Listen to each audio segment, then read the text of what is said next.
It's Mark Rodehaver, and it's April 20th here in Park City, Utah. And I just received some Q1 reports, which I thought were pretty interesting, so I wanted to walk you guys through that. Let's start with Park City proper, and looking over here at the map, Park City proper here, everything. Really, I always tell everybody from the White Barn Inn, you're into Park City proper, all the way up through Upper Deer Valley into Empire Pass, Lower Deer Valley area. All is included in this Park City limits. But as you're looking over here, and Old Town as well, if you're looking over here in the single-family homes, what's interesting is you're seeing a little bit of a bump here. This is pretty consistent with what's going on in the market between the average and the median. You're going to see a little bit of a bump, but when you come over to the condos, you're seeing this drop. And this is, to a certain extent, this is happening here too. It just hasn't offset the numbers as much. But what happened at the end of 2016 and early 2017 is you had approximately 30 residences sell and close at Stein Eriksen residences, which are some of the highest price per square foot condominiums in town in Upper Deer Valley. And so that's what you're seeing. You're seeing a big bump from the 16 to the 17. And then you're seeing it drop back because you had less of those closings in 18, so it really took you back to the averages. So that's what's skewing these numbers in here. There were a fair amount of Montage closings in 2017, and one Empire Pass residences have had some recent closings. They're wrapping up their project now, so these numbers probably kick up a little bit when you look at it this time next year.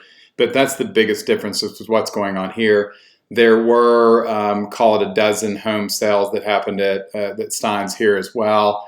You're not seeing the shift as much, but if you had more, that's going to offset these numbers. What's more interesting is when you come over here and you look at the Snyderville Basin, and again, looking at the Snyderville Basin back over here, you'll see Snyderville Basin also, it includes Promontory and the Canyons, which picks up the Colony. Colony's been very busy, so has Promontory. Promontory in the last year, approximately 60 lot sales and around 65 to 70 home sales. So as you're looking at the single family in the Snyderville Basin, these numbers are so high on the average, but the median's lower because if you're looking in Silver Springs and Jeremy and Summit Park areas and Pine Brook, that's what offsets between the two because you're half the price from Pine Brook, well, Summit Park over to Promontory. So that's really where your big gaps and differences are, and then including the Colony. And right now there's not anything under $5 million in the Colony right now, up to $18 million.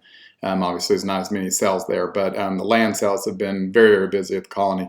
But moving over here into the condominium stats, what's interesting here, and this is going to change for next year, but what's interesting here to here is you had a couple of projects that were in the Canyons that have been completed in some phases. So Juniper Landing and Fairway Springs, Blackstone Residences had some closings in 17, but then they didn't have as many. Well, they didn't have as many really in the last year. But what's going to change here? This will actually tick up probably higher than this because what's not shown here is I'm the listing broker at Lyft, for example, and we have 55 hard money contracts of our 61 residences sold.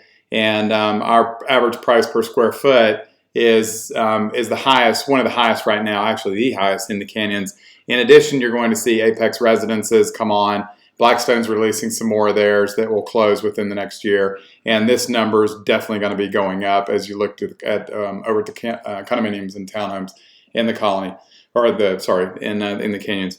So again, my name is Mark Rodehaver. You can reach me with any questions. Email me, mark@reparkcity.com, or shoot me a text or give me a ring, 435-659-8993. Have a great day.